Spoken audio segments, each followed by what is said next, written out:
It was another beautiful day in late October 1994. The afternoon air was cool, and the sky above the town of Voorhees was a soft, clear blue, dotted with fluffy white clouds. As 52-year-old Carol Newlander stepped out the door of Classic Cakes Bakery onto the sidewalk, she stopped for a minute and tilted her face upward to enjoy the feel of the light breeze and sunshine. With her eyes closed, she could forget for a few seconds that she was standing in a strip mall in northern New Jersey surrounded by parking lots, and that pretty soon she'd be joining the hundreds of other drivers on the crowded highway that led south from Voorhees to Carol's home in neighboring Cherry Hill. Carol let out her breath and opened her eyes.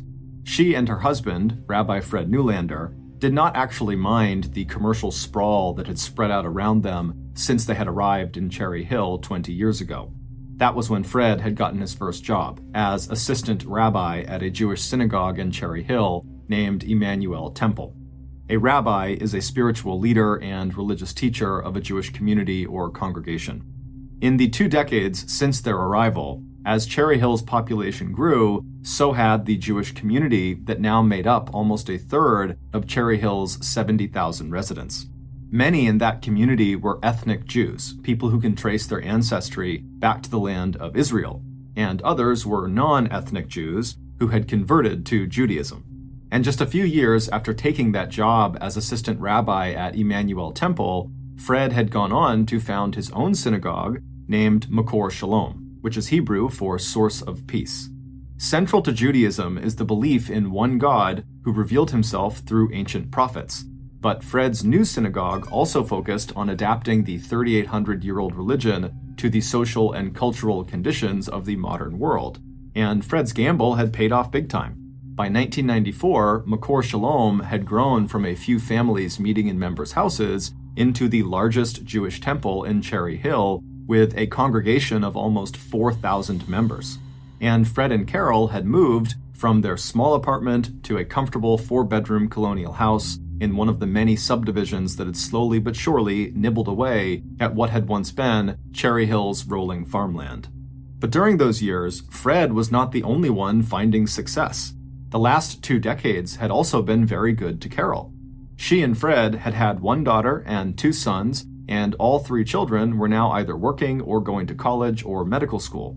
And 10 years ago, as Fred was busy building his congregation, Carol had decided to pursue her own dream. Working right out of her kitchen in their home at 204 Highgate Lane, Carol had poured her boundless energy into starting a business baking kosher cakes and selling them to local restaurants. With such a large Jewish community in Cherry Hill, Carol had recognized that there was an unmet demand among that group of customers for cakes and sweets that met strict Jewish dietary guidelines. And it would turn out the Gentile, non-Jewish residents of Cherry Hill were just as enthusiastic about Carol's cakes and cookies as the Jewish population was. So before long, what had started out as first Carol, then a handful of close friends making cakes in their ovens at home, had grown into Classic Cakes Company, with 2 large retail stores, one in nearby Audubon, and the other right there where Carol was standing, at the Eagle Plaza Shopping Center in Voorhees. Now, Classic Cakes employed close to 50 people, and combined sales from both bakeries easily topped $10,000 a day. And now, Carol thought to herself as she shouldered her purse and turned toward her own car out there in the parking lot, it was time to get on to the second half of her workday. It was Tuesday, October 25th, and on every Tuesday in the late afternoon, Carol and the other managers of Classic Cakes got together for their weekly business meeting in Cherry Hill, at the home of the company's Director of Human Resources. It was a meeting that often lasted as long as 3 hours. But as Carol walked over to her dark Toyota Camry out in the strip mall parking lot, opening the car door and slipping into the driver's seat, that sense of peace she had felt when she had looked up at the sky a few minutes earlier had left her. In its place was a sense of uneasiness. It had to do with her husband, Fred, and the 6-month sabbatical that he had taken at the beginning of this year. A sabbatical is an extended paid leave period that gives an employee a chance to travel and study. And in Fred's case, the other staff at his synagogue had basically encouraged him to take this sabbatical, almost like it was a reward for all the hard work managing such a big congregation. And Fred had been excited about this sabbatical But instead of using it to travel or study like most people do, Fred just used the time to grow out his thinning gray hair into a long ponytail and then just kind of hung around the house in Cherry Hill and at his synagogue, Makor Shalom. Over the last 10 months, her husband had also become increasingly critical of his assistant rabbi, and to Carol, even after his sabbatical period had ended, Fred had seemed very distracted and preoccupied. Now, as Carol drove her car out of the Eagle Plaza parking lot and headed towards Route 70, she tried to reassure herself that Fred's change in behavior couldn't possibly have anything to do with their marriage. After all, they'd been together for almost 30 years, and during that time, Carol had come to know and cherish the qualities that made her and Fred such a strong couple. Where Fred was charismatic and bold, Carol was practical, warm, and good at listening to people. While Fred inspired people, Carol had a knack for making them feel like she was a trusted member of their family. And even though they had come from such different backgrounds, Carol and Fred had formed a loving and productive partnership. Carol, who had been born to wealthy parents, had grown up on the ocean side of New York in a big house with grounds that rolled down to the shore of Hewlett Bay. Fred, who was 1 year older than Carol, was the only child of immigrants who had grown up in the blue-collar section of Queens, New York, where his father had run a struggling dry cleaning business and his mother had stayed home to take care of Fred. Carol and Fred had met on a blind date when they were both in college. Fred was studying religion at Trinity University in Connecticut, and Carol was studying psychology at an exclusive women's college in Massachusetts. Carol, who was small and elegant with auburn-colored hair, intelligent dark eyes, and great taste in clothes and jewelry, was instantly attracted to Fred, whose physical strength and rugged good looks made him seem much taller than his 5 feet 4 inch tall frame. The attraction was 100% mutual. The two of them got married in 1965, moved to Queens, where Fred was later ordained as a rabbi, and by 1971, Cherry Hill, New Jersey would become the Newlanders' permanent home. And while Carol knew that the passage of the years and the daily routines of everyday life were bound to take the edge off the passion and romance that had brought her and Fred together 3 decades earlier, but she still felt that same attraction to Fred, and she knew that he felt the same way about her. Besides, in less than a week, they'd have some much-needed time to spend together when they headed up to New York this Saturday, October 29th, to visit some relatives. With this comforting thought in mind, Carol dragged her thoughts back to the work ahead of her. And by 4 p.m., after stopping on her way to run a couple of errands, Carol pulled into the driveway of the house where she would meet with her management team.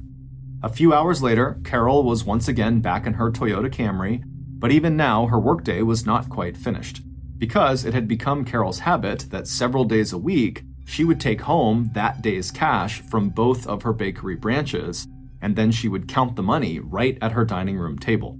Then, the next morning, she could just deposit the cash at the bank first thing. And while Carol thought this was an efficient and convenient way of doing things, Fred thought it was totally reckless, and he hated that she brought all that money home. Even though Carol kept telling Fred that no one outside of her management circle knew that she sometimes traveled with anywhere from $5,000 to $15,000 in cash tucked into her burgundy wallet at the bottom of her handbag, Fred told her that all of her bakery employees must see her walk out of the store with all that cash, and so he thought Carol was just asking to get robbed. But Carol had always waved off his concerns, saying that her employees were highly vetted and would never do that to her. And where they lived, Cherry Hill, was known as a very safe and quiet neighborhood. And so Carol told Fred that, no one's ever going to break in and try to steal from them. After getting the cash from both of her bakery locations and hopping back into her car to make the ride back home, Carol glanced at her watch and saw that she still had time to call her 24-year-old daughter, Rebecca. Rebecca was married and a hospital administrator in Philadelphia. Carol had always been very close with Rebecca, and so she cherished these daily phone calls with her. So as Carol drove along, she picked up her car phone, she dialed Rebecca's number, and a few minutes later, she and her daughter were chatting happily about the day's events. Carol was still on the phone when she pulled into her driveway at 204 Highgate Lane. But before she could wrap up the call with Rebecca, Carol was suddenly startled by a loud knock on her car window right next to her head. After nearly dropping her phone, Carol turned and looked outside and saw this huge man standing there right in her driveway. Seeing the look of alarm on Carol's face, the stranger stepped back and put his hands up in the air reassuringly. Carol told Rebecca, who was now asking, what's going on, to just hang on for a minute, that someone was here, and then Carol rolled her window down just a few inches and asked what this guy wanted. And the man in the driveway apologized for startling Carol, and then told her he was just there to see the rabbi and to deliver a package to him. Instantly, Carol could feel herself relax. She had been a rabbi's wife long enough that she'd come to expect visits from members of his congregation for all kinds of reasons and at all kinds of hours, day and night. Rolling the car window down the rest of the way, Carol smiled at the visitor and gestured toward the darkened house. She told him that the rabbi was not home yet, but the man was welcome to come inside and wait and deliver the package in person. After hearing bits of this conversation her mother had just had with this unexpected visitor, Rebecca felt concerned, and when her mom put the phone back to her ear, Rebecca asked her to please give a call once this guy has left so Rebecca would know that her mom was okay. Carol agreed and then ended the call with Rebecca, and then Carol got out of her car, she shut the door behind her, and began walking toward her house with the visitor walking right behind her.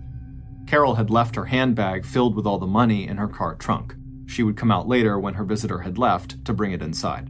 But for now, Carol led the way to the front door, and when she got there, she unlocked it and gestured for her visitor to step into the small, warm entrance.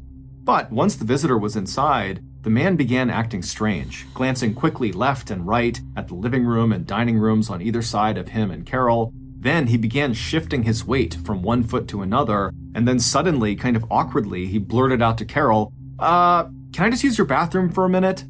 Sensing what she took to be his embarrassment at having to make this request, Carol just smiled and said, of course, and directed him through the kitchen to the first floor bathroom at the back of the house. And then Carol walked back to the front of the house. When the man returned a few minutes later, Carol was standing near the front door looking through the mail that had been delivered that day, and she told the visitor that he was welcome to take a seat in the living room. But the big man just thanked her, said he was sorry for bothering her, and just handed Carol a plain white envelope and asked if she could give it to the rabbi. And then the visitor reached his hand out to open the front door. Meanwhile, almost without thinking, Carol, who had been going through the mail, when she was handed this envelope, she just opened it right away. And when she saw its contents, which was nothing, it was an empty envelope, she put her hand out and stopped this guy and said, hey, wait a minute, it's empty. Did you give me the right one? The man looked startled and then told Carol he must have made a mistake and he picked up the wrong envelope earlier to bring by, and so he'd just have to come by another time. And then, without waiting to hear what Carol had to say, this man very quickly left the house and disappeared into the darkness. Back inside the house, Carol just tore up the empty envelope and dropped it into the wastebasket.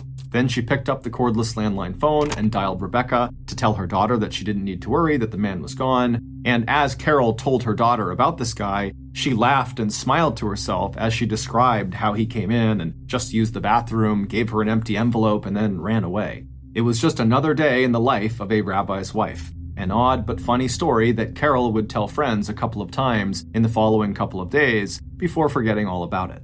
But exactly 1 week later, both Carol and her daughter, Rebecca, would find themselves remembering that strange encounter all too well.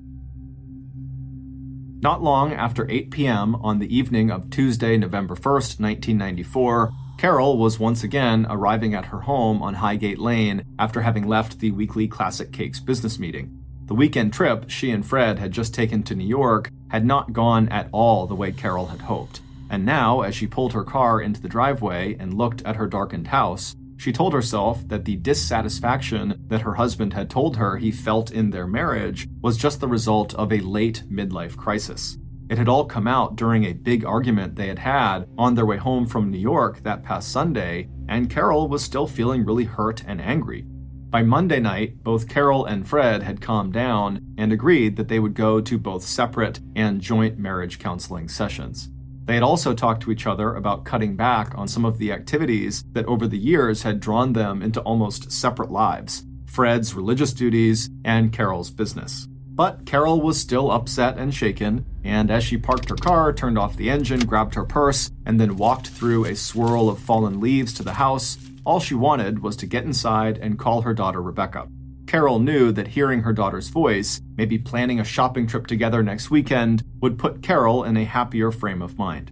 And sure enough, a few minutes later, when Carol heard her daughter pick up the phone and say hello, Carol's spirits lifted. With a sigh of relief, Carol kicked off her shoes in the front hall and then settled in for a nice long chat. But only partway through their call, at around 8:30 p.m., Carol was interrupted by a knock on the front door. Carrying the cordless phone with her, Carol walked to the entryway and peered out the big oval stained glass window in the center of the door. Even through the colored glass, Carol recognized her visitor right away. It was the same huge guy who had stopped by last Tuesday with the empty envelope. Carol swung the door open, and even before the man had time to say, "Hey, it's me again," Carol had invited him inside. She assumed that he was there to see the rabbi again, or maybe this time deliver an envelope that actually had something inside of it. As the man stepped inside, Carol very quietly whispered into the phone to her daughter that her visitor was the bathroom man again. Then Carol turned to her visitor and said she'd be off the phone in a minute, and for now he should just make himself comfortable in the living room. A minute later, Carol wrapped up her call with her daughter, and she put the cordless phone down on a wooden bench in the entryway. And then when she turned around, she was surprised to see her visitor, the bathroom man, had still not moved to the living room. He was still just standing right in front of the front door. Carol let out a quiet sigh, thinking to herself this man was still just as awkward now as he had been the last time they had met. But Carol's years of practice as a hostess kicked in, and she made herself smile. And stepping in front of her visitor, Carol invited the man to follow her deeper into the house. But Carol had only taken 1 or 2 steps away from him when she suddenly felt a big hand grab her left shoulder. And then, before Carol could turn around or even understand what was happening, she felt an explosion of pain as something smashed into the back of her head. The blow was so hard it knocked Carol's glasses off of her face and sent her staggering into the middle of the living room. Then, all at once, she felt a powerful shove to the middle of her back, and then she fell to her knees. A moment later, blood streaming down the sides of her face and into her ears, Carol collapsed onto the white carpet. Later, when the bathroom man looked inside of Carol's burgundy-colored wallet he had taken from her home, he couldn't believe his eyes. He'd been expecting to see thousands of dollars. Instead, he pulled out a grand total of $150. That day had been one of the rare days that Carol had decided not to bring home the cash from that day's sales at the 2 Classic Cakes locations. Meanwhile, at Temple Makor Shalom, located just a few minutes away from Highgate Lane, Rabbi Fred Newlander was finding it almost impossible to end the workday and get home. He'd had to check in on the weekly Alcoholics Anonymous meeting that was going on in one of the conference rooms, and he'd also sat in on choir rehearsal and one of the Jewish study classes taught by his assistant rabbi. He had checked in with Carol earlier that afternoon by phone before her business meeting. Since their argument on Sunday, their conversations had felt strained. Trying to ignore the frosty tone in his wife's voice, Fred had told her that he was probably going to be late that night, but at around 6 p.m., he did plan to go back to their house and have dinner with their son Matthew, but then he'd be leaving again and he wouldn't see her again until late. 20-year-old Matthew was a first-year medical student now at nearby Rutgers University, but he was still working part-time as an emergency medical technician with the Cherry Hill Fire Department. He lived at home with his parents, Carol and Fred, but between his classes and his 12-hour EMT shifts, his parents did not actually see much of him. Finally, just after 9 p.m. that night, Fred stepped out the door of Makor Shalom into the cool, cloudy November night. Like his wife Carol, Fred had also been thinking a lot about all the two of them had built and made together over the past nearly 3 decades. He knew his son Matt had overheard him and Carol arguing after they got home from their weekend trip to New York, and he also knew that Matt had wanted to talk to him over their dinner earlier that evening about what was going on with his parents. But his marriage was just not something Fred wanted to discuss with his children, and so he had pointedly turned the conversation in another direction every time Matt tried to talk about it. Now, 15 minutes after leaving the temple, Fred pulled his car into the driveway of 204 Highgate Lane. The lights were on in the house, and Carol's car was in its usual place. A minute later, at 9:20 p.m., Fred was at the front door of his house, and when he tried the handle, expecting it to be locked, he found it was unlocked.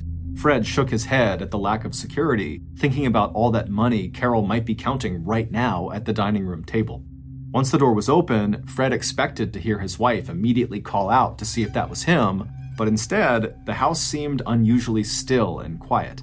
And then, as Fred stepped inside the house, he saw Carol's feet just visible in the entrance to their living room. No shoes, just socks. A few more steps forward, and what Fred saw on the floor and walls and ceiling of the living room was so shocking that for a moment he was sure he was going to pass out. Struggling to make sense of the scene in front of him, Fred slowly started backing up and reaching out blindly behind him for the cordless phone that Carol had left in the entryway just an hour earlier. 2 minutes later, at 9:22 p.m., the dispatcher at the Cherry Hill Police Department picked up an incoming 911 call. The man's voice at the other end of the line sounded like it was being dragged out of him. "My wife is on the floor and there's blood all over." But a minute later, that same man's voice had sharpened into something closer to a scream. Standing in his front hallway talking to 911, Fred realized that his son, Matthew, was probably hearing this 911 call right now, and that Matt, being an EMT, might be among the medical personnel that were now being rushed to the Newlander family home. The last of his composure crumbled, and Fred began begging the 911 operator not to let his son anywhere near his house. He could not let his son see his mother the way she was. 7 minutes later, Highgate Lane was crowded with police cars and emergency vehicles. Matt had not been allowed inside of the house, and he and Fred were standing together at the end of the driveway when an EMT came over and told them that, unfortunately, Carol was deceased. And no, it did not look like suicide, it looked like murder.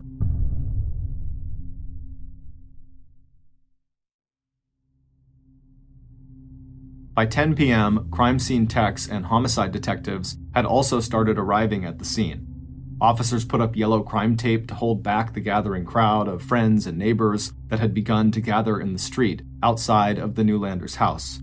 Friends also drove to Rebecca's apartment in Philadelphia to bring her back to Cherry Hill to join her father and her brother Matt. Later that same night, Fred's assistant rabbi would call another rabbi near the University of Michigan, where Carol and Fred's other son Benjamin was a freshman, so Benjamin would not be alone when the call came through that his mother was dead. Meanwhile, the investigation into Carol's death was already moving quickly. By 11 p.m. that night, Camden County detectives John Long and Arthur Folks had already zeroed in on their first potential suspect, Fred. After all, he was both the husband of the victim and the person who found Carol's body. And detectives' initial impression of the crime scene had weighed against the idea that the murder had been committed by a stranger in the course of a robbery. There had been no forced entry, no sign that the house had been ransacked, and Carol was still wearing valuable gold and diamond jewelry when her body had been discovered. The detectives were also suspicious of how calm Fred was when they first saw him.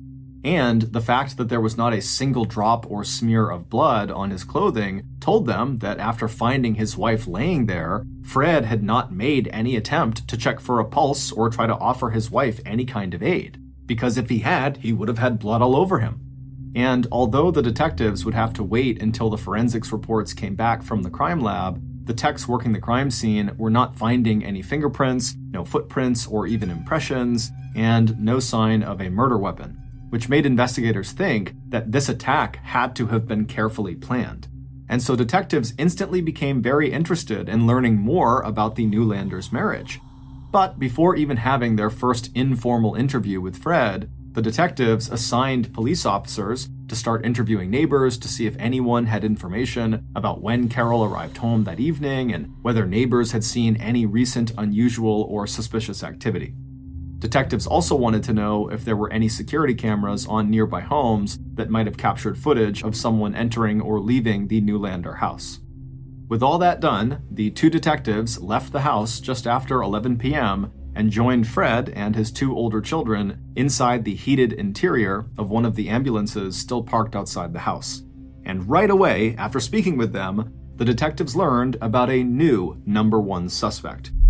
Because Rebecca had wasted no time telling the detectives about the 2 visits her mother had had from the so-called bathroom man, the stranger who had gone into the Newlander home with Carol exactly 1 week ago with the empty envelope, and the second visit had been that night.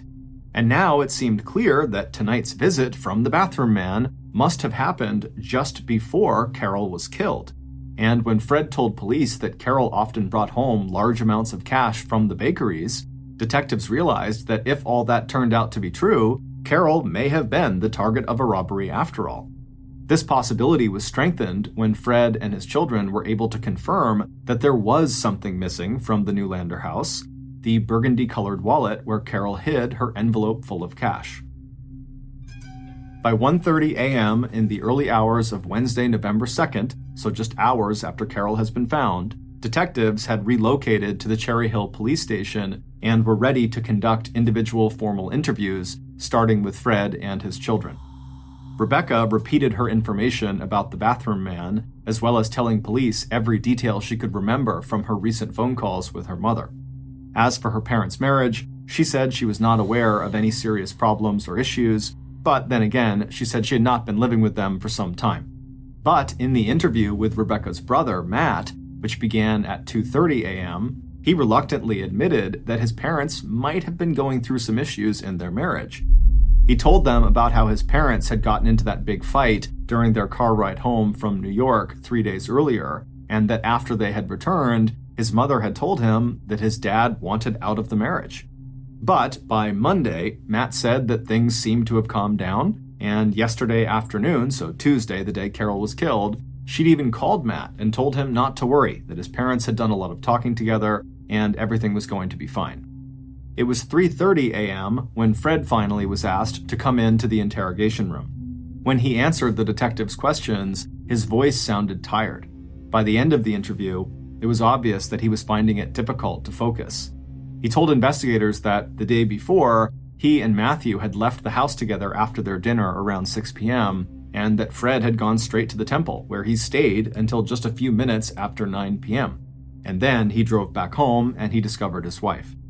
When asked, Fred told detectives that he didn't think Carol was having any issues with any of her coworkers at Classic Cakes. He also told detectives that he couldn't think of really anyone in her life that would want to hurt her. And as for this bathroom man and the letter or package he wanted to give to Rabbi Fred, Fred just shook his head. Unexpected and sometimes bizarre visits came with the territory of ministering to the religious and spiritual needs of 920 different families. But Fred said he was not aware of or expecting any deliveries back on October 25th, so the bathroom man's first visit to Carol, or last night when the bathroom man had made his second appearance. He told detectives that Carol had mentioned the first encounter with the bathroom man to him, but she had seemed more amused by the whole thing than alarmed by it. And she had apparently not given anyone, including Fred or Rebecca or Matt, a real description of what the bathroom man had looked like, aside from saying he was big and dressed in a windbreaker. As for Fred's relationship with Carol, he said it was good, very good, that they both had been very faithful to each other and that they loved each other and never had to go get counseling or anything like that, and at no point had their relationship ever come close to being physically abusive. As Fred said all this, the detectives were acutely aware of the fact that Fred did not mention the fight he had apparently gotten into with Carol a few days earlier, according to his son Matt. When Fred was asked about the lack of blood on his clothes and why he hadn't at least reached down and checked for a pulse when he saw his wife on the floor, Fred bowed his head and then told them that it was immediately obvious to him that she was dead.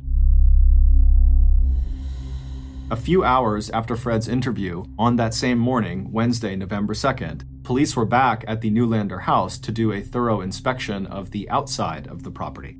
Crime techs had finished their work earlier in the morning and sent all the evidence they had collected from inside the house to the crime lab for analysis, and Carol's body had been transported to the medical examiner's office for an autopsy. Neighbors woke up that Wednesday morning to the sight of investigators using a ladder truck they'd borrowed from the local fire department to check the roof of the Newlander's house for any clues. Police officers had also fanned out to interview Carol's business partners and staff at Classic Cakes and Fred's assistant rabbi from Temple McCour Shalom. Other officers were tracking down any leads or information about deliveries to the Newlander property that may have been scheduled for around the time Carol was killed. But despite the promising lead about the bathroom man and the momentum of the first 48 hours, the investigation into Carol's murder almost immediately slowed to a discouraging crawl. No one had come up with any information that would help police find this mysterious bathroom man. Investigators couldn't find any deliveries scheduled for the Newlander house on either October 25th or November 1st, the 2 days the bathroom man was there.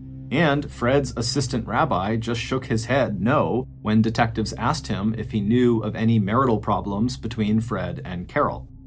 On Thursday, 2 days after the murder, and the day Carol's body was released by the medical examiner's office back to her family, 2,000 people attended a funeral service for Carol that was held in the sanctuary of Temple Makor Shalom. And after the funeral service, Fred announced that Carol's Shiva, the Jewish equivalent of a wake, would be held at the Newlander's house, in the same room where Carol was killed. Despite contractors having come in and thoroughly cleaned that room, Carol's friends and family still noticed faint bloodstains under the new coat of paint on the walls and ceiling. It wasn't until the Newlanders' phone records came back a few weeks after Carol's death that police finally got a break in the case. While looking for calls that had been made to or by Carol, police noticed one number that showed up over and over again. But it had nothing to do with Carol, and everything to do with her husband and a very high-profile member of his congregation. And by early December, police uncovered a scandal that would rock Cherry Hill and focus national media attention on one of the state's most charismatic religious leaders. Police would also find another possible suspect in the murder of Carol Newlander. It would turn out Fred had lied to police when he described his marriage as being really solid, and he'd told an even bigger lie when he described himself as being a faithful husband. Instead, starting on December 24th, 1992, so 2 years before Carol was killed, Fred had begun having an affair with a 48-year-old local celebrity and member of his congregation, Elaine Sonsini, and so that phone number that had shown up in the Newlanders' call records was Elaine Sonsini's number.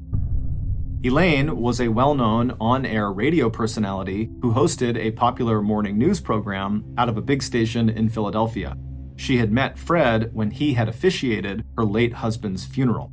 Before, and especially during, the rabbi's 6-month sabbatical, he and Elaine had been meeting up almost every day to have sex, even deadbolting the door of Fred's private office and using Temple Makor for their illicit get-togethers.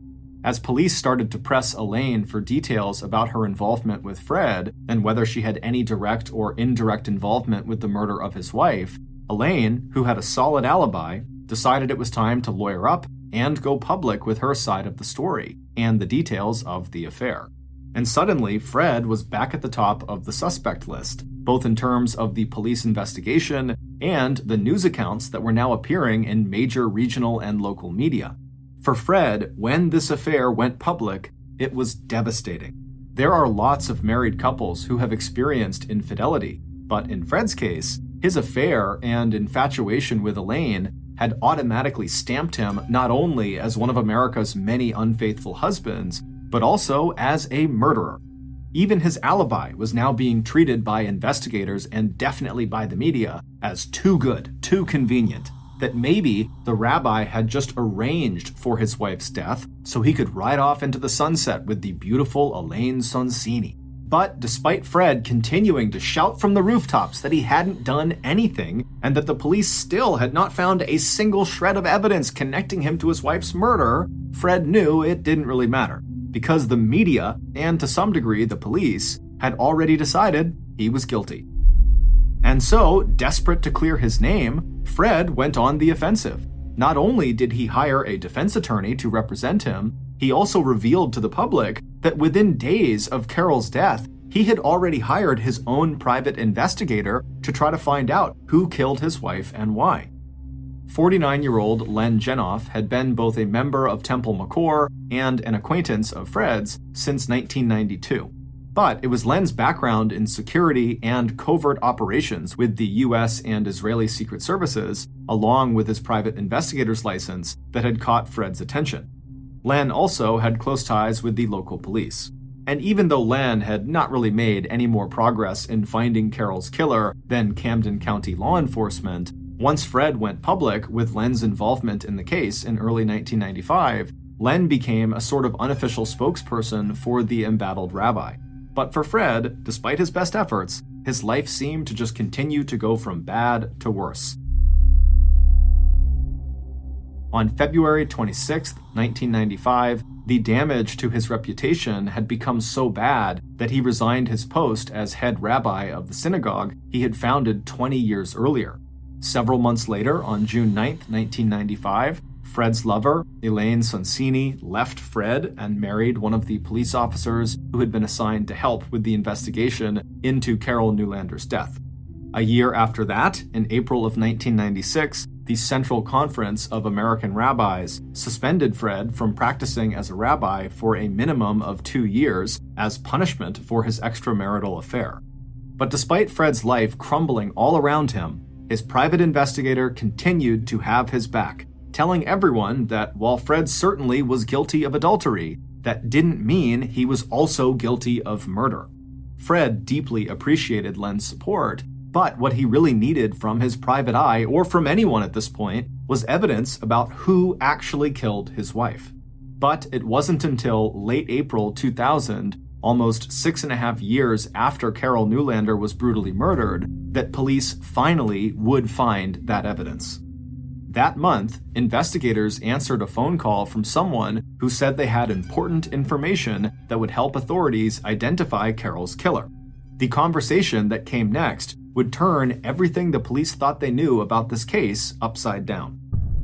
Based on what this caller was able to tell law enforcement, here is a reconstruction of what really happened to Carol on the evening of November 1st, 1994. The bathroom man was sure he had planned Carol's murder down to the last detail. But when Carol had let him into her house on the night of Tuesday, October 25th, he knew right away that he had made a mistake. As soon as he stepped inside, he had seen immediately that Carol's purse and, more importantly, the burgundy-colored wallet were nowhere in sight. And so the bathroom man, he struggled for a moment, trying to keep his composure before changing his plan. He had to be sure the purse and the wallet were here. So, thinking quickly, he asked Carol if he could use her bathroom. But instead of actually going to the bathroom, the man just walked around Carol's first floor, checking all of the rooms for this purse and wallet. But when he couldn't find them, he knew he'd just have to come back another time. And so he walked back to the front door where Carol was, and he handed her that envelope, telling her it was the package he had come to give to the rabbi, and then he was about to leave when Carol had opened it up. Now, the bathroom man knew the envelope was empty. Delivering it to the rabbi was just his excuse he was using to get inside of the house. And so when Carol immediately opened the envelope right in front of him and told him, "Hey, look, it's empty," the bathroom man suddenly panicked, wondering if Carol was onto him. But he could see in her face right away that she wasn't. She was just concerned he had not delivered the right letter, and so he should come by another time when he had the right letter. 1 week later, on November 1st, the bathroom man took steps not to repeat his earlier mistake. This time, he waited until Carol had walked inside of her house, carrying her purse over her shoulder, before he also walked up to the door and began knocking. Bathroom man felt a stab of alarm when the door opened and he saw that Carol was talking to someone on the telephone. But that was followed by relief when she invited him inside before he even had to say who he was or why he was there. Once inside, he glanced quickly into both front rooms, and this time he saw the purse sitting on the dining room table. Even as Carol finished her call and placed the cordless phone down on the bench near them in the entryway, bathroom man was already adjusting his windbreaker to make sure he could easily access the 1-foot-long metal pipe he had stuck in his back pants pocket.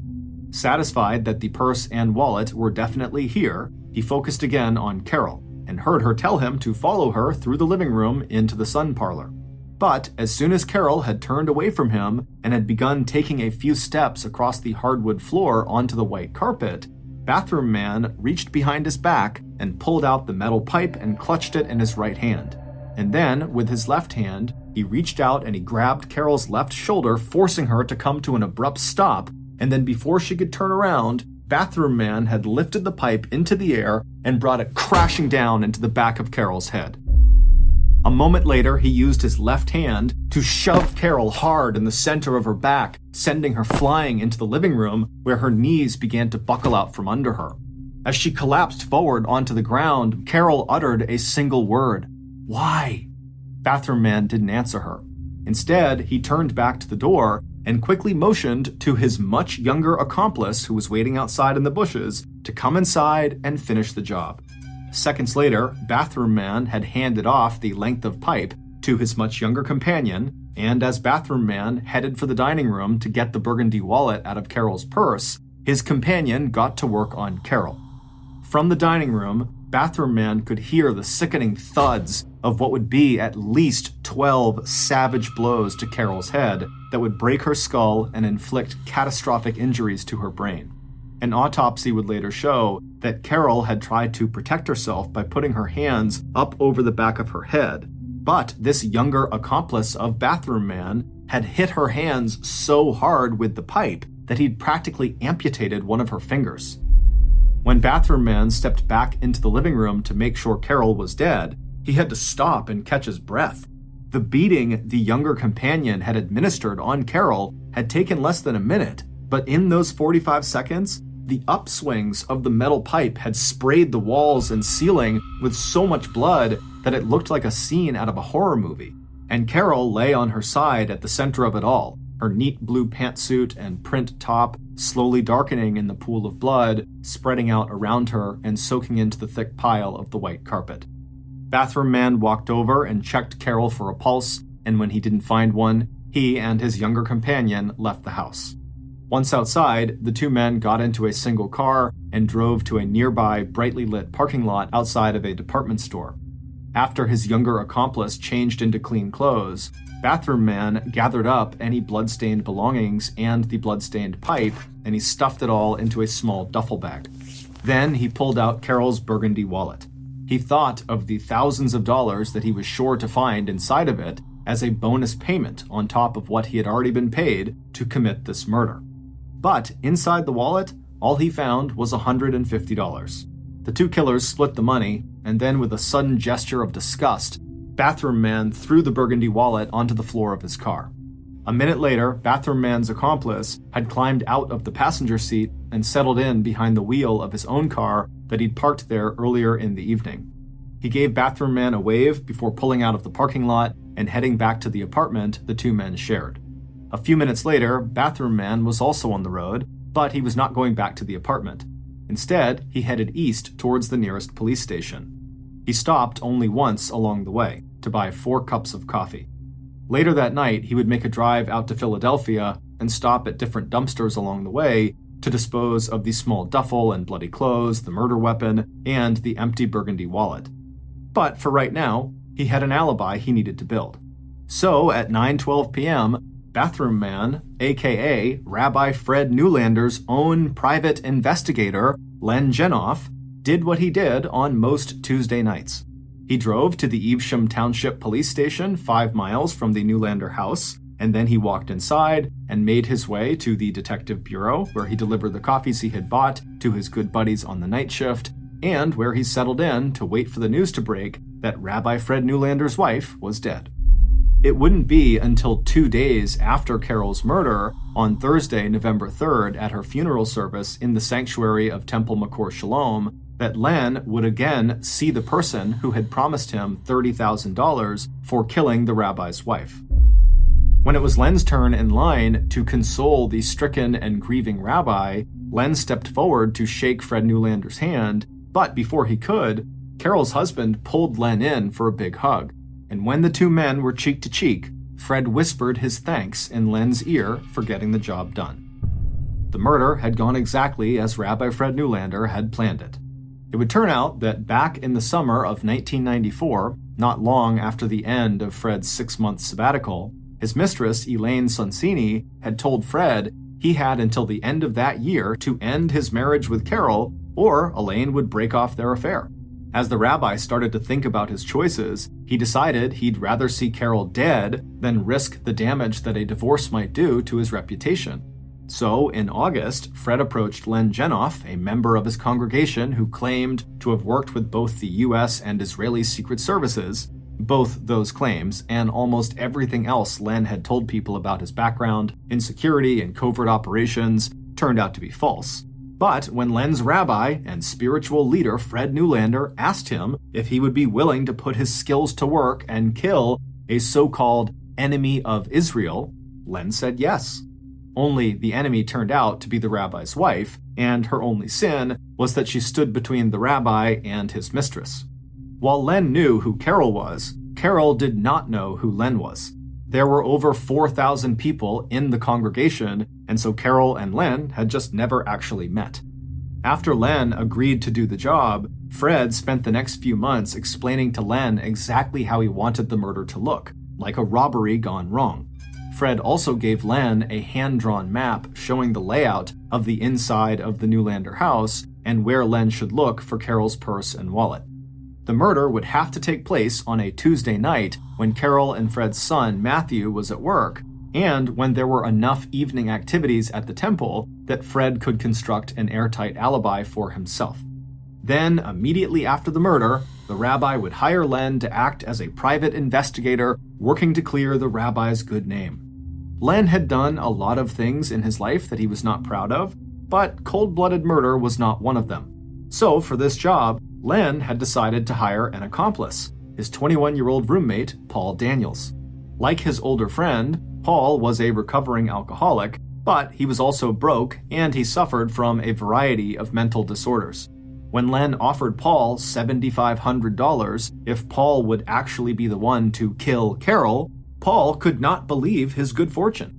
On October 20th, 1994, 2 weeks prior to Carol's murder, when Len had actually handed the $7,500 to his young accomplice, Paul had grabbed the money and then jumped up out of his chair, where he spent most of his days watching TV, and he began yelling in excitement, "That bitch is dead!" But starting immediately after Carol's murder, the guilt over what he had done started eating away at Len Genoff. And by the beginning of 1996, so roughly a year and a half after Carol's murder, Len had become an off-the-record source, that's someone who is never identified by name, for a reporter who was covering the investigation into the Carol Newlander homicide. And by May of 2000, almost 6 years after Carol's death, that reporter, who had gradually learned the truth from Len, had convinced Len to go to police and tell them the truth about what happened to Carol. It would take 2 trials before a jury found Fred Newlander guilty of the murder of his wife Carol. As a star witness, Len Genoff was both a blessing and a curse. He could implicate the rabbi as the mastermind who set up the homicide, but Len's own history of telling one huge lie after another about his own life and background threw everything he had to say into question. And compared to the eloquent denials of Rabbi Fred, and the fact that there was no hard evidence linking the rabbi to the actual murder, Fred Newlander's first trial in 2001 ended in a hung jury. But by the time the case was retried less than 1 year later, Rabbi Fred had lost his most important supporters, his children, Matt and Rebecca, both of whom wound up testifying against him. In November of 2002, Rabbi Fred was found guilty of murder and conspiracy, and on January 15, 2003, he was sentenced to 30 years to life in prison.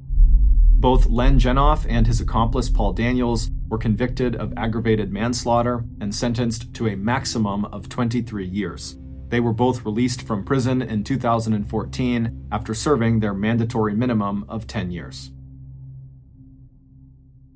In 2006, Heather Kwan was a 21-year-old college student living in the small residential town of Desert Hills in Arizona. From a very young age, Heather was someone who always seemed to give her friendship to the people who needed it the most, people who were hurting on the inside or who society had kind of forgotten about. This is why when she was a teenager and a young adult, she would often spend her weekends volunteering her time with underprivileged children. It's also why she aspired to go to law school and become a defense lawyer, because she loved the idea of professionally helping people that desperately needed her help. She lived in a rental home with her boyfriend, who was 18 years old. His name was Ryan Waller, and amongst other things, he was a huge gun enthusiast and a student. That year, the couple had made plans to visit Ryan's father, Don, on Christmas Day, so on December 25th. But when the day came and Don had made dinner for the couple and was expecting them, they didn't show up. And so Don tried contacting both of them, but when he couldn't, he just had a bad feeling that something was off. It was just very uncharacteristic of them to just no-show. But instead of driving over to their property himself,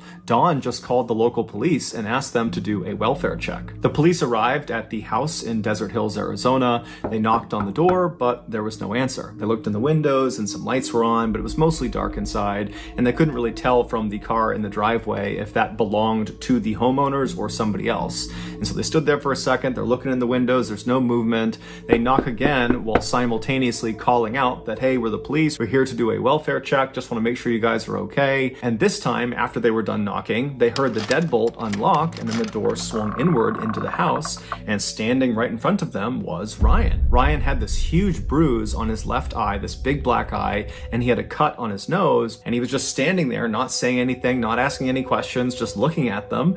And they looked past Ryan into his house, and they saw there was a woman lying on the couch, which they presumed was his girlfriend Heather, because that was the two people they were coming to look for. And so they turned their attention back to Ryan, and they asked him, what happened to your eye? And Ryan was a little bit cagey. He didn't really give them a straight answer. He basically said, I don't know. I don't know what happened to my eye. And, the police didn't really pry that much, but eventually they determined that Ryan was more or less okay, albeit a little bit strange. And then they said, okay, well, who's the woman who's lying on the couch? Is that Heather? And Ryan, again, was kind of cagey and a little bit dismissive and said something along the lines of, she's just sleeping. And so the police said to him, look, we're here on a welfare check. Your father sent us here to check on you guys. And so we have to go in there and wake her up and make sure she's okay. And so Ryan, again, was just a little bit weird and kind of defensive and didn't really immediately comply, but eventually did step out of the way. And the police walked into the residence. They walked over to the couch. And as soon as they looked down at the girl on the couch, which was Heather, they saw right away that she was not asleep. She was dead. And she had been for at least a couple of days. She had died from a single gunshot wound to the head. Immediately, Ryan was arrested and brought out to a squad car. He didn't fight the arrest, but he did emphatically say he didn't know what was going on. He didn't understand what was happening. He didn't know what happened to Heather. He just seemed kind of generally confused. But regardless, he was thrown in the back of the police car outside the property, and he would sit there for several hours while more and more police and paramedics arrived to process the crime scene and also to transfer Heather's body to a morgue. Finally, around 5 a.m. on December 26th, the police brought Ryan, who was still in the back of this police car, to the Phoenix police station for questioning. The interrogation that followed, this hour-long interrogation that was all filmed, would start off relatively normally, but it would quickly devolve into this totally bizarre back and forth between Ryan and the detective who was questioning him. And then at the end of the interrogation, there would be this stunning revelation. From this point until the end of today's video, we're going to be showing you clips from the actual interrogation. When you get to the end of this video and you hear the revelation, and trust me, you will not miss it, I would encourage you to then go back and watch the clips of the interrogation, or just go online and watch the entire interrogation, because it's totally mind-blowing watching this thing, knowing what's really going on. In the video, Ryan is led into this sort of nondescript, small interrogation room at 5:08 a.m. on December 26th. So he's just arrived at the station. They put him in this room. He's wearing this white jumpsuit that might have been issued by police. Maybe he owned it, but it definitely looks more like prison attire. He's got no shoes on, no socks on, and his hands are not cuffed. And so he walks into the room and he sits down in the chair that's in the back corner of the interrogation room. And this chair is right next to this table. And then on the other side of this table is another chair. And so Ryan sits down in the corner. He's kind of facing out towards the middle of the room. He's quiet. He's basically not moving. And then at some point, he notices there is a handcuff that's connected to this table. Now, in some cases, the police would handcuff the person they were interviewing in this room. But in this case, Ryan was not told that he needed to put this handcuff on. He was uncuffed. So there was no directive that he needed to have this handcuff on.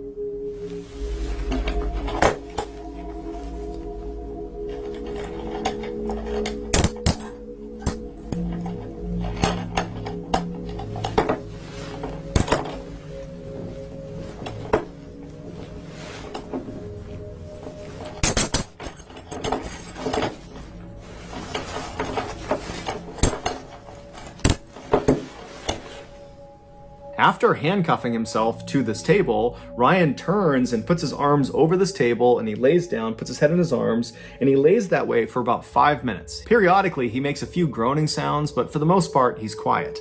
And then all of a sudden, as he's laying there, he suddenly makes a fairly loud moaning sound, and he stands up in his chair like he's gonna walk out of the room, but as soon as he starts to walk away, the handcuff stops him. The handcuff that he was not told to put on.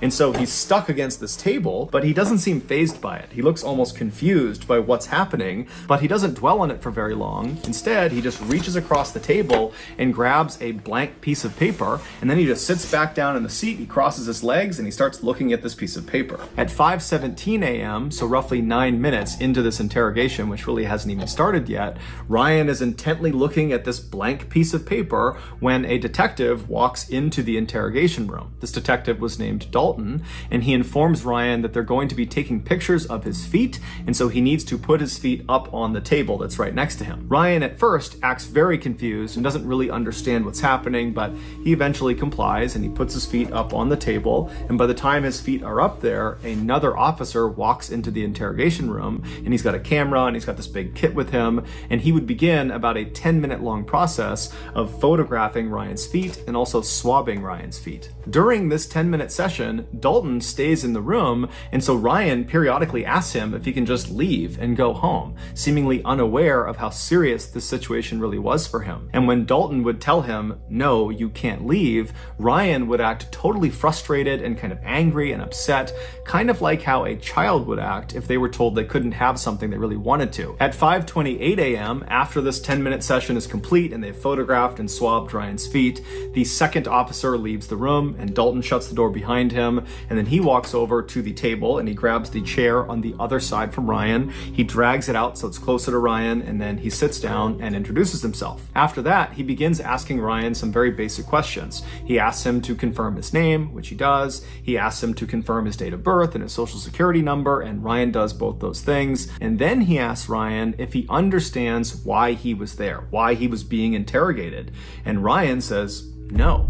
And so at this point, Dalton says, okay, let's just stop right now. I'm going to read you your rights. And so it's at this point in the interrogation that Ryan's behavior starts to get really, really weird. After Dalton tells Ryan he needs to read him his rights, you can see Ryan doesn't compute what he's saying. He's just kind of looking blankly, and Dalton seems to pick up on that. And so he tries to make it kind of lighthearted, and he says, hey, Ryan, I'm going to read you your rights like they do on TV, like on Cops and on Law and Order and CSI, any of those crime shows, they read people their rights. That's what I'm going to do. You know what I'm talking about? And Ryan just goes, no. And Dalton's kind of confused. He's like, you haven't seen any cop show where they read people their rights? And at this, Ryan kind of changes his behavior, and suddenly he's not as robotic. He's a little bit defensive looking, and he says, oh, yeah, I have, yeah. At this, it's pretty obvious to Dalton that Ryan is lying about something that is totally insignificant, whether or not he's seen true crime TV shows. It really just didn't matter at all. And there's this weird hesitation where both of them are just kind of being quiet for a minute. It's like Dalton knows he's lying about it, and Ryan just seems totally confused. And then ultimately, Dalton just decides to not key in on this kind of weird lie that Ryan has just told. Instead, he just reads Ryan his rights. And then after that, he gets back into some basic questions. The next one was, hey Ryan, what was the highest grade you achieved in school? And now at this point, Ryan is not looking at Dalton. He's looking to the far side of the room. He's got this blank expression on. And when he's asked this question, he just says, I don't know. And Dalton's like, you don't know what level grade you achieved in school? And Ryan says, no, I don't know. Eighth grade.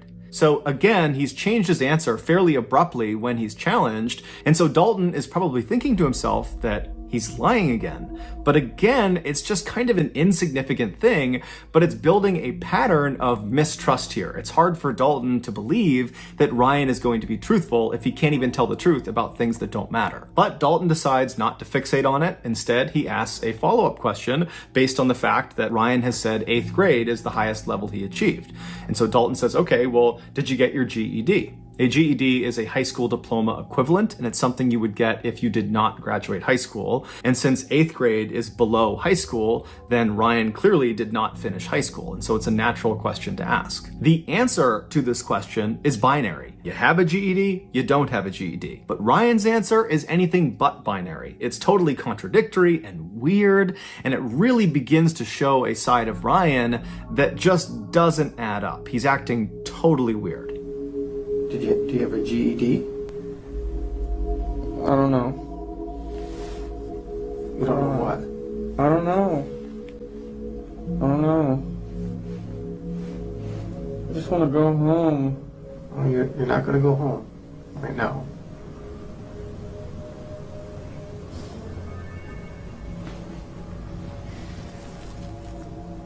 So what? What's the highest grade that you completed? B? No. Not grade, as in letter grade. I'm asking, did you graduate high school? No. And the highest you went was 8th grade?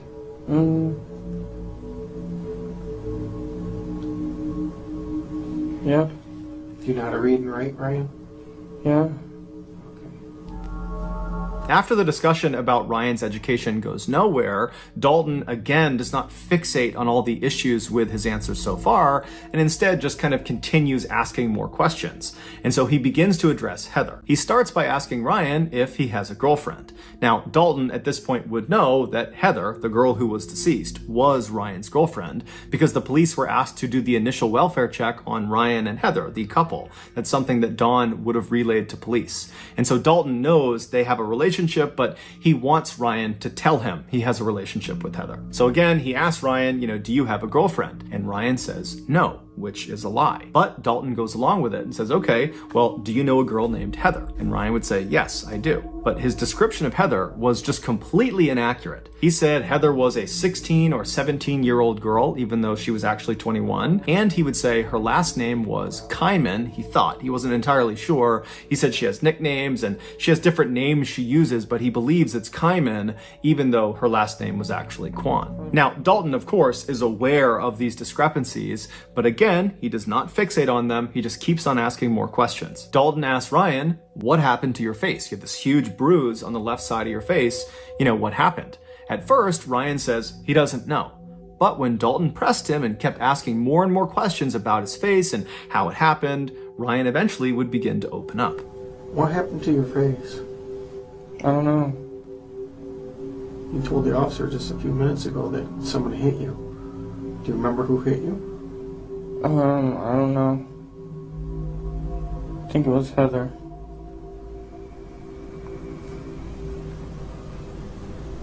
Why would Heather hit you? I don't know.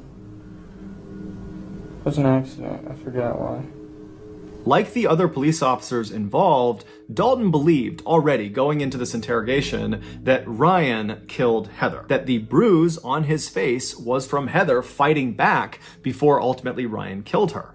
And so for Ryan to say the mark on my face is from Heather, even though he claimed it was an accident, to Dalton, that was the same thing as Ryan saying, I killed Heather. Dalton attempted to get more specific details about the actual physical struggle that took place between Ryan and Heather, but as he asked more and more questions, he became more and more aggressive, and it seemed like Ryan picked up on it and became very defensive and started throwing out random pieces of information, much of which seemed untrue. Like he suggested there was at least 2 or 3 other people that were in the house on the night that Heather got killed, but it's unclear if these people were real or if they were actually ever there. And it just seemed like Ryan was kind of panicking and just kind of saying all sorts of random things. And so at some point, Dalton just wants to focus the conversation because he feels like it's getting totally out of hand. And so he just stops Ryan and he says, Ryan, there is a dead girl in your house and I need information.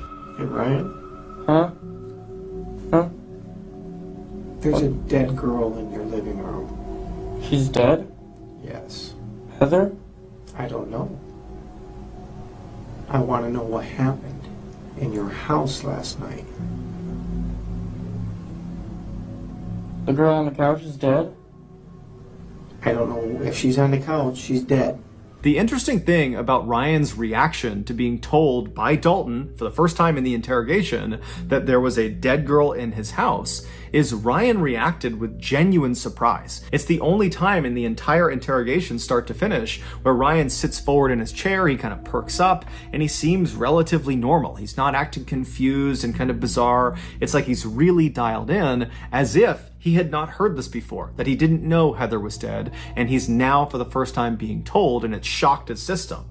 But just seconds after he sits forward and seems really engaged, he goes back to kind of being totally bizarre, and he also suddenly had this really elaborate story about what happened to Heather, even though just seconds ago it seemed like he had just learned about it. So it didn't really make any sense that he would have a story so readily available for something he seemed to not know anything about. And of course, like all of his other answers, his story he gave was full of contradictions and holes and was just totally unbelievable. Well, these people came over, Richie and his dad, with shoot and arrow, bow and darts. You know what I'm talking about? Yeah. They hit me and her with those. That's it. They hit you and they hit you? Yeah. Now it's Richie that hit you, not Heather? No, Richie and his dad. Richie and his dad. They hit you. Yes. Why? Because they're trying to get their stuff. I don't know why. And they had some kind of bow and arrows? Mm-hmm. They each had 2 revolvers and they didn't let off any shells. Okay, you just said they had bow and arrows. Now they have revolvers? That's what I meant. They had revolvers. They have revolvers? Yes. And then what happened? And then they shot us with those. Following this exchange, Ryan would change his story again and would say, actually, they didn't shoot me, they just shot Heather, they put me in a sleeper hold. But when Dalton asked him, what do you mean sleeper hold? Ryan said, oh, I don't know what a sleeper hold is. And then eventually Ryan would actually just ditch the sleeper hold narrative and go back to the Richie and his father, they came in and they shot both of us. At this point, Ryan's story has become so convoluted and it's changed so many times that it's just totally unbelievable. And so Dalton, who was doing his best to kind of go along with Ryan's story, at this point just can't even pretend anymore. He cannot pretend that he's following this story. It doesn't make any sense. You're telling me you're all over the board here, number one. You're saying bows and arrows, you're saying revolvers, and you're saying some other thing, and you're saying they shot you in the eye. Okay? They shot you with a revolver in your eye. Yes. And that's Is it a BB gun? No, it was a real gun, man. It was just a If revolver. they shot you in the eye with a revolver, you wouldn't be talking to me right now. How do you know? It was most likely you be dead. That's what I thought too, man. I really don't know. So you got shot first, Uh-huh. and what happened? Did you fall to the ground? Yeah, I was trying to get up and I couldn't. I don't Okay. know. And then she got shot? Mm-hmm. What did you do? Nothing. Did you call 911? Did you see if she was alive? She was sleeping still, and that's it. I just let her sleep. She got shot in the side of the face and you let her sleep? Yes. This does not make sense, Ryan.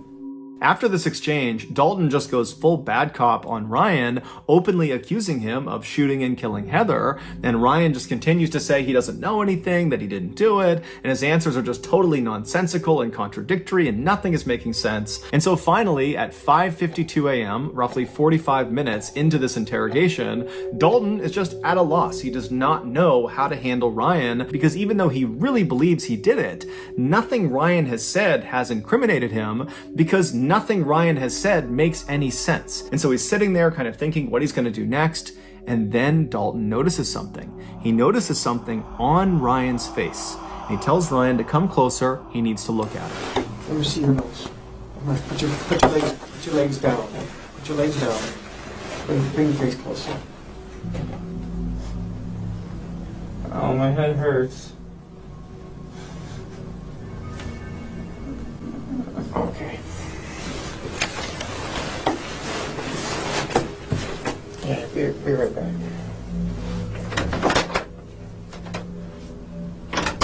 What Dalton had finally just discovered were 4 bullet holes in Ryan's face and head. Ryan had committed no crime. He was a victim the same way Heather was a victim, but somehow Ryan had survived the attack. On December 23rd, so 2 days before the welfare check, 2 men attempted to break into Ryan and Heather's house. They were 23-year-old Richie Carver and his 54-year-old father, Larry Carver, the same Richie and Richie's father that Ryan had mentioned during the interrogation. They were there because of an altercation that had occurred between Richie and the couple about a month earlier. During that time, Richie was actually living with Ryan and Heather, but apparently he began hitting on Heather, and Heather told Ryan, and Ryan got really mad about it, and Ryan and Richie got in this big fight, and ultimately Ryan kicks Richie out of the house. Now, this totally infuriates Richie and is very embarrassing for Richie, and so right away he begins plotting his revenge. And so on December 23rd, Richie and his father, they were there to carry out this revenge plot. When the father and son got to the back of Ryan and Heather's house, Ryan saw them at the back door through the glass door that was near their kitchen, and he ran over to try to stop them from getting inside, but Richie and Larry managed to barely get open the door, and Richie reached in with his hand, which was carrying a gun, and he shot Ryan point blank twice in the face. The first bullet went in through his nose and then out the other side of his nose, so that's the first 2 bullet holes, and then that bullet traveled back into his head through his left eye into his brain where it got lodged. And along with the bullet, 6 pieces of his skull that broke off from this bullet went inside of his brain as well. So that's the first 3 bullet holes. And then the second bullet that was fired into Ryan's head hit the side of his head. It did not penetrate into his skull. So the bullet didn't lodge anywhere inside of his brain. However, it did break off a piece of his skull. And so that was the 4th bullet hole. Ryan dropped to the ground. He was unconscious. They assumed he was dead. They managed to force the door the rest of the way open. They stepped inside. They stepped over Ryan's body, and they walked into the living room where Heather was cowering on the sofa, and Richie just immediately walked up, put a gun to her head, and fired a single shot. After she had fallen to the ground, the 2 men stole some things in the house and then fled the scene. They would ultimately get caught, and they're both currently serving life sentences. It's believed Heather died instantly from her gunshot wound, but Ryan didn't. At some point, maybe a couple of hours after he was shot, he woke up, but he had severe brain damage and he wouldn't have known what was going on. He didn't really know what happened, and he saw his girlfriend Heather lying on the couch, but he thought she was just sleeping, and so he too went to his bedroom and he fell asleep. But the next morning, he woke up and he still would have had no idea what was going on, and he spent the day on the 24th just kind of wandering around his house with his girlfriend lying dead on the couch. And so after a full day of just kind of mindlessly walking around his house, he went back to bed, and then he got up on Christmas Day on the 25th and spent another day just kind of walking about his house with his girlfriend, who he believed was sleeping, but really she was dead. And so finally the welfare check is called in, the police show up, and as soon as they see Ryan, they jumped to conclusions that he must have killed Heather, and it kind of dictated the way they treated him. Had they believed he was a victim, they might have sought medical attention for the wound on his face, but again, jumping to conclusions and assuming he was the killer, they figured that bruise on his face was from the woman fighting back. She had struck him before he had savagely killed her. And so they didn't give him any medical care. Instead, they put him out in the cop car out front of the property, and he sat there with no medical intervention for 6 hours. And during those 6 hours, literally every second that went by, there was irreversible brain damage being caused because he had all this bleeding inside of his head that was causing brain damage. And so the clock was ticking as soon as they found him, and for hours and hours and hours, he got no care and was just getting worse and worse and worse. And so finally, he goes to the police station, and again, they do not give him any medical care. Instead, they interrogate him for almost 2 hours, even though he has 4 bullet holes on his face that apparently no one noticed or no one took seriously. But regardless, he spent those almost 2 more hours in the interrogation room, where every second that's going by, his brain is getting more and more destroyed, irreparably destroyed. And then finally, at the end of the interrogation, Dalton, who's probably thinking to himself, what is wrong with this guy? His answers don't make any sense. He's all over the place. And that's when he stepped back from looking for a way to convict this guy and noticed the holes on his face, specifically the hole in his nose. And that's when he called him forward and he looked at his face and he realized a huge mistake had been made and he called an ambulance. Here is a clip of the fire department who arrived ahead of the ambulance in the interrogation room learning about what's happened to Ryan as they wait for the ambulance. Hi guys. Hey guys. Captain, you're not going to believe this one. I can't believe it either. You're right. I've already heard the story. I can't believe it. Oh, This is just my observations that this might be an entrance, this might be an exit, this might be into his eye. And he's acting like he has a serious head injury, which would make sense. Ryan was ultimately rushed to the hospital where he would undergo emergency surgery that would save his life, but it would come at a great cost. They not only had to remove a large portion of his brain, but they also had to remove both of his eyes. Now, it should be noted that at least one other source says he only had his left eye removed, but regardless, after this surgery, Ryan was no longer independent. He had so much brain damage, he couldn't take care of himself, and so he had to move back in with his parents, who became his full-time caretakers. And then 10 years later, Ryan would die from a seizure that was directly connected to the injuries he sustained from that attack, and it's connected to the lack of care he received in those first critical 8 hours after the police found him. The Phoenix Police Department, after this mishandling of Ryan's case went public, they did an internal investigation, but no one was ever disciplined, at least not publicly. As for Ryan's family, they certainly could have filed a lawsuit against the Phoenix Police Department, but they chose not to. They said the only thing we want is our son back, and a lawsuit will not give us